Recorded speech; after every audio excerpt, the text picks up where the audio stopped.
Hello everyone, welcome to my channel Chemistry Zone by Silky Agrawal. Today's topic is specific surface energy and surface stress, which is taken from MSc Chemistry and the subject is Nanochemistry and Computer Programming. आज का हमारा topic है surface energy and surface stress, जिसके लिए हम सबसे first discuss करते हैं सिनॉप्सिस कि हमको पढ़ना क्या है। तो सरफेस एनर्जी में हम पढ़ेंगे definition, representation of surface energy, importance of surface energy in nano particle, factor affecting application example and same for surface stress, जिसमें हम स्टडी करेंगे definition, representation, importance in nano particle, factors example and last में हम discuss करेंगे relationship between surface energy and surface stress, conclusion and reference. तो आज का हमारा टॉपिक है specific surface energy and surface stress. ये टॉपिक जो है वो nano chemistry subject MSc chemistry का टॉपिक है, ठीक है, जिसमें हम सबसे फर्स्ट डिस्कस करते हैं कि सरफेस एनर्जी होता क्या है, फिर उसके बाद उसकी सारी चीज़ें पढ़ेंगे। वैसे ही सेम हम सरफेस स्ट्रेस के लिए भी पढ़ेंगे। एक्चुअल में ये टॉपिक जो है ना, ये बहुत ईजी सा टॉपिक है। अगर आप इसको एक बार समझ जाएंगे ना, तो आप इसको अपने ओन वर्ड्स में भी लिख सकते हैं। काफ़ी ईजी सा टॉपिक है, ठीक है। और इससे पहले के 2 लेक्चर्स हैं नैनो केमिस्ट्री के, जिसको मैंने अपने चैनल में अपलोड कर दिया है। तो अगर आप नहीं देखें तो उसको भी देख सकते हैं, जो कि आपको, जिसका लिंक आपको डिस्क्रिप्शन बॉक्स में मिल जाएगा। तो यहाँ पे अब आता है सरफेस एनर्जी। सरफेस एनर्जी होता क्या है? तो सरफेस एनर्जी जो होती है वो एक एक्स्ट्रा एनर्जी होती है, जो कि एटम्स एंड मॉलिक्यूल को रिक्वायर्ड होती है सरफेस में रहने के लिए बल्क एटम्स के कंपैरिजन में, ठीक है। अगर इसको ईजी लैंग्वेज में बोलेंगे तो अगर मैं डेली लाइफ के उसमें लूँगी, तो अगर एक सरफेस पे कोई अगर पर्सन खड़ा हुआ है, ठीक है, तो उसको खड़े होने के लिए कोई ना कोई तो एनर्जी चाहिए ना, अगर स्टेबल वहाँ पे वो खड़ा है। तो सेम वैसे यहाँ पे सरफेस एनर्जी नैनो पार्टिकल के केस में क्या होती है ना, तो अगर एक सरफेस है, जैसे हम लोग ना सरफेस फ्रैक्शन पढ़े थे इससे प्रीवियस वाले वीडियो में। सरफेस फ्रैक्शन क्या होता है ना, तो जैसे एक पूरा सरफेस है, उसमें एक पर्टिकुलर एरिया पे कितने एटम्स जो है वो प्रेजेंट होते हैं ना, वो होता है सरफेस फ्रैक्शन ऑफ एटम होता है, फ्रैक्शन ऑफ एटम होता है, ठीक है। ये चीज़ हम पढ़े थे।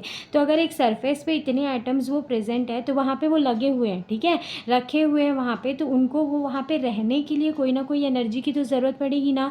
तो वही एनर्जी जो होती है उसी को सरफेस एनर्जी बोलते हैं। इट मीन्स क्या बोल रहा है कि सरफेस एनर्जी एक ऐसी एनर्जी होती है जो कि ज़रूरी होती है क्रिएट करने के लिए और मेंटेन करने के लिए मटेरियल के सरफेस को। जैसे एक यहाँ पे इस तरीके से मटेरियल लेती हूँ, यहाँ पे ये उसका सरफेस होगा, तो यहाँ पे कोई ना कोई ऐसे पार्टिकल्स प्रेजेंट होंगे। अब ये पार्टिकल्स को इस सरफेस में रहने के लिए कोई ना कोई एनर्जी की ज़रूरत पड़ेगी ना। जैसे अगर एक पर्सन को एक ज़मीन पे अगर नॉर्मल खड़ा होना है तो एनर्जी की ज़रूरत है। बिना एनर्जी के कौन खड़ा होगा? कोई नहीं खड़ा हो पाता। सेम वैसे यहाँ पे जो पार्टिकल्स होते हैं उनको सरफेस में रहने के लिए कोई ना कोई, ताकि वो वहाँ पे रह सकें, तो कोई ना कोई एनर्जी की उनको ज़रूरत पड़ती है। उसी एनर्जी को सरफेस एनर्जी बोलते हैं। इस एनर्जी को हम मेजर करते हैं जूल्स पर स्क्वायर मीटर में, जिसको इस तरीके से भी लिख सकते हैं, और अर्ग पर सेंटीमीटर के स्क्वायर में भी हम इसको मेजर करते हैं। तो ये होता है सरफेस एनर्जी। अब नेक्स्ट आते हैं importance of surface energy nano particle. तो मेरे को आई होप आप लोग को समझ में आया होगा कि सरफेस एनर्जी क्या होता है। तो एक सरफेस में रहने पार्टिकल्स या फिर एटम्स को रहने के लिए जो एनर्जी की वहाँ पे वो स्टेबल रह सके, उसके लिए जो एनर्जी लगती है उसी को सरफेस एनर्जी बोलते हैं। तो सरफेस एनर्जी का इंपॉर्टेंस क्या होता है नैनो पार्टिकल में? पहली बात तो ये कि नैनो पार्टिकल्स का जो सरफेस टू वॉल्यूम रेशियो होता है वो बहुत ज़्यादा होता है, जो कि हमने फर्स्ट वाले वीडियो लेक्चर में नैनो पार्टिकल का है, जो उसमें हमने डिस्कस किया था। अगर आप उसको नहीं देखे तो आप उसको जा करके देख सकते हैं। तो क्या है ना, चीज़ें आपको, और यहाँ पे कुछ टर्म्स है ना, वो काफ़ी अच्छे से समझ में आएगा। तो नैनो पार्टिकल्स में ज़्यादा से ज़्यादा एटम सरफेस पे होते हैं, क्योंकि पार्टिकल बहुत स्मॉल होते हैं। तो सरफेस पे जितना ज़्यादा एटम है तो उनको उतनी ही ज़्यादा एनर्जी लगेगी ना वहाँ स्टेबल रहने के लिए। तो इसीलिए नैनो पार्टिकल में सरफेस एनर्जी ज़्यादा होती है। और ये सरफेस एनर्जी इंक्रीज़ होने के कारण इसकी रिएक्टिविटी, कैटालिटिक एक्टिविटी, स्टेबिलिटी, सारी चीज़ें जो है वो अफेक्ट होती है। फिर हम नेक्स्ट इसका रिप्रेजेंटेशन पढ़ते हैं। तो रिप्रेजेंटेशन जो होता है सरफेस एनर्जी का वो होता है gamma is equals to del E by A, जहाँ पे गामा जो है वो सरफेस एनर्जी को रिप्रेजेंट करता है, डेल ई जो है वो चेंज इन एनर्जी को रिप्रेजेंट करेगा, एंड ए जो होता है वो सरफेस एनर्जी को रिप्रेजेंट करता है, ठीक है। फिर उसके बाद नेक्स्ट यहाँ पे टॉपिक आता है फैक्टर अफेक्टिंग सरफेस एनर्जी। इसमें हम देखेंगे कि कौन कौन से फैक्टर जो है वो सरफेस एनर्जी को अफेक्ट करते हैं। तो जिसमें पहला दिया मटेरियल टाइप, तो जैसे कि मेटल, सिरेमिक, पॉलीमर, इन सब की डिफरेंट सरफेस एनर्जी होती है। क्यों होती है? क्योंकि मेटल जो इनकी हाई सरफेस एनर्जी होती है, क्योंकि इनके बॉन्ड जो होते हैं वो स्ट्रॉन्ग होते हैं। तो अगर एक सरफेस पे रहने के लिए जो एनर्जी चाहिए उसको सरफेस एनर्जी बोलते हैं, ठीक है। और इनके बॉन्ड अगर स्ट्रॉन्ग होंगे तो ऑब्वियस सी बात है इनको ज़्यादा एनर्जी की ज़रूरत होगी। तो अगर मटेरियल टाइप देखेंगे तो मेटल्स जो होते हैं उसकी सरफेस एनर्जी सबसे ज़्यादा होती है।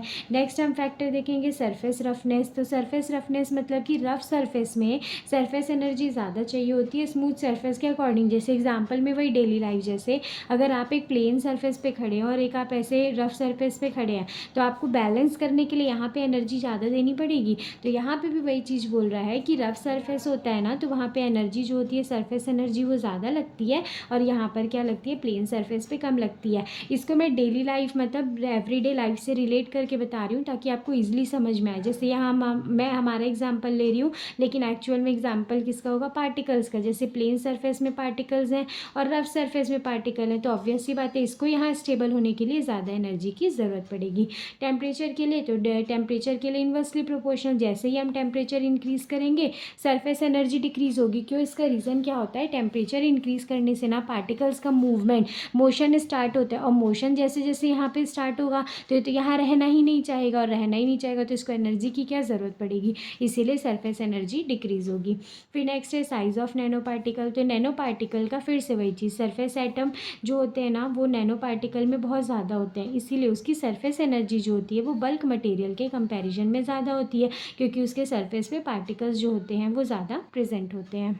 अब नेक्स्ट हम डिस्कस करेंगे effect of surface energy nano particles, कि नैनो पार्टिकल्स में सरफेस एनर्जी का क्या क्या इफेक्ट होता है। तो हाई सरफेस एनर्जी, अगर सरफेस एनर्जी ज़्यादा होती है तो वो नैनो पार्टिकल को थर्मोडाइनमिकली अनस्टेबल बनाती है।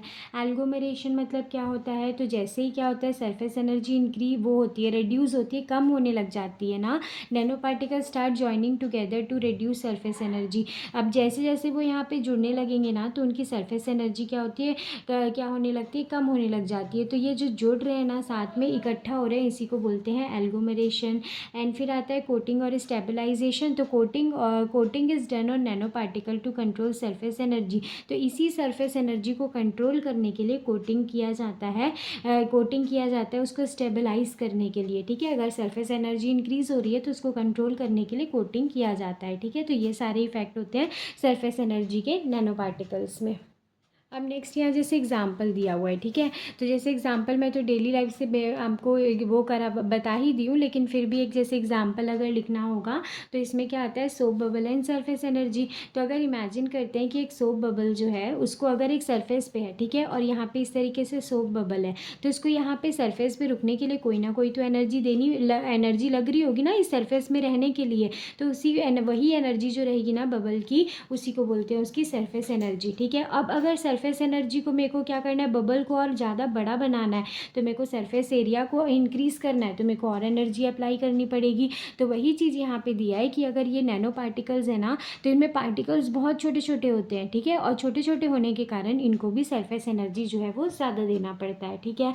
तो ओवरऑल यहाँ पे क्या है ना, ये एकदम ईजी सा टॉपिक था जिसमें क्या बताता है कि नैनो पार्टिकल का surface area to volume ratio बहुत हाई होता है, जिसके कारण उसकी सरफेस एनर्जी भी हाई होती है, और यही नैनो पार्टिकल को रिएक्टिव और स्पेशल बनाता है, ठीक है। तो सरफेस एनर्जी एकदम ईजी सा था, तो आप इसको अपने ओन वर्ड्स में भी लिख सकते हैं। बस ये पॉइंट्स वगैरह को थोड़ा ध्यान रखिएगा, मेन पॉइंट्स को, क्योंकि एग्जाम में सिनॉप्सिस जितना ज़्यादा आपका अट्रैक्टिव होगा ना, आंसर जो है उतना ही ज़्यादा आपका सही दिखेगा, ठीक है। क्योंकि स्टार्टिंग में अगर देखते हैं ना तो सिनॉप्सिस में अगर सारी चीज़ें मिल जाती है तो फिर ऐसा लगता है ना कि आपको सारी चीज़ें उसमें आती है, ठीक है। तो अगर आप एग्ज़ाम पॉइंट ऑफ व्यू से भी लिखेंगे ना तो इतना लिखना आपके लिए सफिशिएंट होगा सरफेस एनर्जी के लिए। अब इसी में ही नेक्स्ट टॉपिक आता है जो होता है सरफेस स्ट्रेस, ठीक है। सरफेस एनर्जी क्या था, तो एक सरफेस पे जो नैनो पार्टिकल्स होते हैं उनको रहने के लिए, कि इनको यहीं पे रहना है, स्टेबल रहना है, तो यहाँ पे कोई ना कोई एनर्जी इनको देनी हो रही होगी ना, उसी को सरफेस एनर्जी बोलते हैं, ठीक है। अब यहीं से समझिएगा कि अगर यहाँ पे जैसे हम लोग यहाँ पे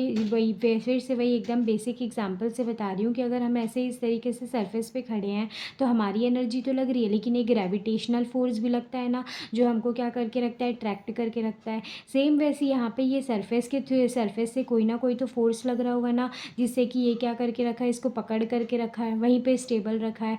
तो वो जो स्ट्रेस जो कि किससे आ रहा है, सरफेस के एटम से आ रहा है ना, स्ट्रेस जो हो रहा है उसी को ही बोलते हैं सरफेस स्ट्रेस। ठीक है, तो यहाँ पे सरफेस स्ट्रेस क्या होता है, तो स्ट्रेस जो कि एक्सर्टेड होता है सरफेस एटम से, ये रिप्रेजेंट करता है कि कितना फोर्स जो है वो सरफेस पे लग रहा है, सरफेस के मटेरियल पे लग रहा है, और वही क्या करता है, सरफेस में जो स्टेबिलिटी है ना उसको अफेक्ट करता है। ठीक है, तो वही चीज़ें सेम, जैसे एग्जांपल के लिए यही समझिएगा, जैसे हम खड़े हैं तो हमको एनर्जी तो देनी पड़ रही है, लेकिन साथ में अर्थ से भी तो कोई ना कोई फोर्स ऑफ ग्रेविटेशन आता है ना, जो हमको क्या करता है, अट्रैक्ट करता है। तो वही जो स्ट्रेस वो आ रहा है ना सरफेस के एटम से, उसी को बोलते हैं सरफेस स्ट्रेस।